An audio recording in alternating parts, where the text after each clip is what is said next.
More and more of the nation's drinking water systems are becoming automated.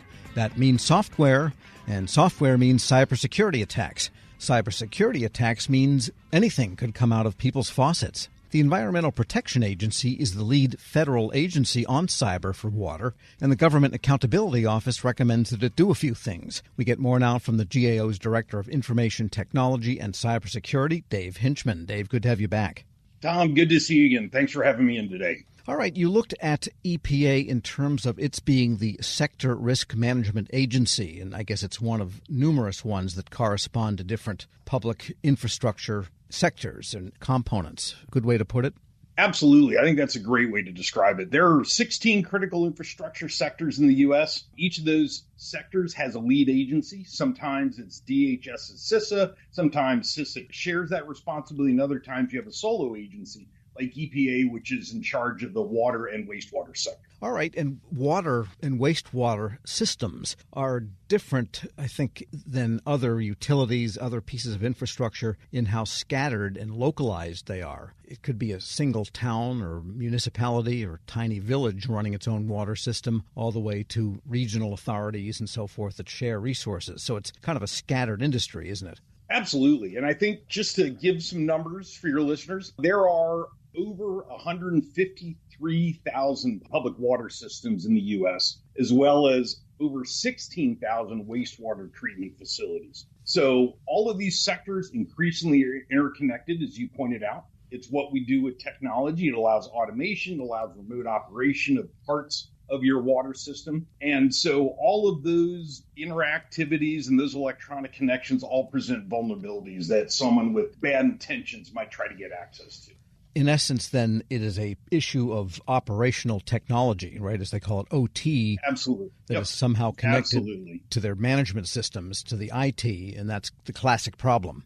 Yeah, and I think the bigger the system, the more that's an issue. If you think of some of the big, huge, sprawling water treatment plants that we might know of, those far parts of the system are all operated remotely from a central control room. And the more you get networked, as you pointed out, networking means you need to worry about cybersecurity because bad people will try to get in to those systems to get access. And certain industries tend to have better cybersecurity postures than others. The financial industry, even though it gets hacked from time to time, is pretty good at protecting its systems on the whole. Healthcare may be somewhere in the middle because they get hacked all the time for ransomware. What does the water sector look like in general? Is it way behind the times? I would say that they're learning about what cybersecurity means. It doesn't help that they're so sprawling across the U.S., those 153,000 local waters, public water systems. But I think that this move to interconnectivity they have is also relatively recent. As technology has become more advanced and cheaper to implement, people are starting to use it. And so along with that, there's a learning curve about what you need to do to make sure that you have the proper cybersecurity controls in place. And you looked mainly at EPA and what it does to encourage that. And what is its role here to begin with? Yeah, so we looked at three things. We were asked to sort of describe what are the risks to the water sector. What are kinds of incidences that we were able to find in the public record. We were asked to look at what actions both federal and non-federal entities have taken to ensure better cybersecurity in the sector. And then finally, we were asked to evaluate what EPA has done to address known risks within the water sector. And so looking across that landscape, there's a lot has been done, and I think that's a good thing and worth mentioning. But there's also a lot of room for improvement we found. We're speaking with Dave Hinchman. He is the Director of IT and Cybersecurity at the Government Accountability Office. And what has EPA done so far? Let's maybe get a little progress report. Sure. So there's a lot of best practices out there. With such a sprawling sector, EPA is one relatively small federal agency, so they have a tall order. It takes a lot of resources. They do a lot of education for smaller organizations. But I think it's worth noting that these sectors are only required to voluntarily comply with a lot of things that EPA does. The water sector is regulated, but those regulations also define the boundaries of what EPA can require a small public entity to do versus what they can't require. And that's, I think, part of the struggle with what they have and haven't done, as we found. Right. And so, yeah, it's like being a big brother to them more than something like a regulator. I mean, they can regulate what comes out of the faucet in terms of bacteria, but they can't really, EPA I'm referring to, can't tell the utilities what to do with cyber. Right. And they ran smack into that last year. They tried to use their existing regulatory authorities to require cybersecurity assessments. A number of states instantly filed a lawsuit. EPA ended up suspending the the requirements, and ultimately withdrew the requirements completely. And now they're re-examining what their authorities do and don't allow. And they committed to us that would be released in the new year. And by the way, what is the scene with respect to hacks against the water sector? Is this largely a potential problem, or have there been cyber attacks and cyber attempts there? Unfortunately, it is an existing problem and getting worse. During the course of our work, it felt like our news searches were popping up new reports every day. Some of those make the national news. Some of them make our sort of more, our more niche government newsletters.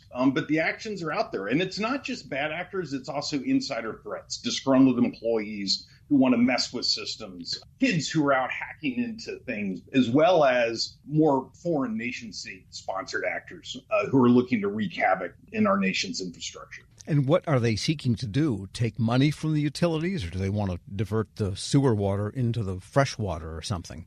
At the risk of overgeneralizing, insider threats want to mess up the chemicals balance so that the whole water system is wrecked. One of the concerns that we've heard about in the press is that some of our foreign adversaries are parking themselves in our infrastructure connectivity and waiting for the right moment to make our lives very difficult, either by shutting down a water system or creating some of the havoc I mentioned from an insider threat. And those, I think, are the ones that really get people worried because we don't know what it is they want to do. We just have a good sense that they're in our systems. Right. And are they in the systems of major places like New York City? I can't imagine the complexity of the water system for New York City or Los Angeles or a place like that.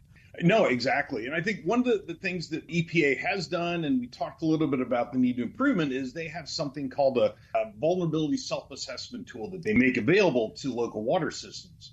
The tool itself is good. We found they need to do a peer review to make sure that they are asking the right questions and getting the right information to a local entity that uses this tool. They've committed to having that peer review done. It's supposed to start in November, and if they need to adjust the tool after that, that'll happen later next year. That, I think, is a great example of one of the useful tools that EPA does make available to these local water systems. And then you do have a pretty good list of recommendations. I think there's 4 major recommendations for the EPA, and one of them they're supposed to already do by statute. Yes, it hadn't happened. They've committed to doing it, and that's basically conducting a risk assessment of the water sector and then also putting together a strategy on how to address those risks. They were very committal in their formal response to our letter, which I applaud and appreciate, and we'll follow up to make sure that happens. But just doing that risk assessment and developing a strategy about how to address those risks that they find, I think will go a long way towards helping to better secure the entire sector.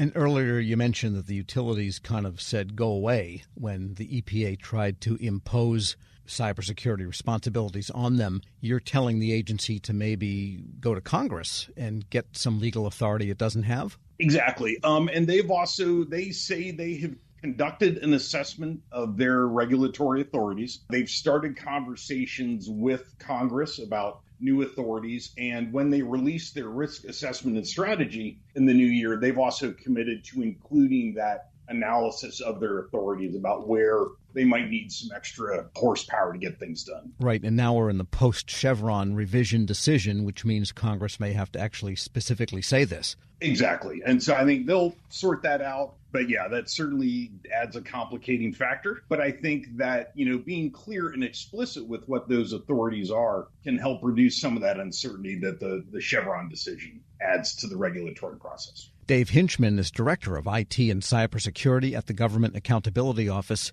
As always, thanks so much for joining me. Tom, great to be here. Thanks again. And we'll post this interview along with a link to his report at federalnewsnetwork.com/Federal Drive. Hear the Federal Drive on demand. Subscribe wherever you get your podcasts.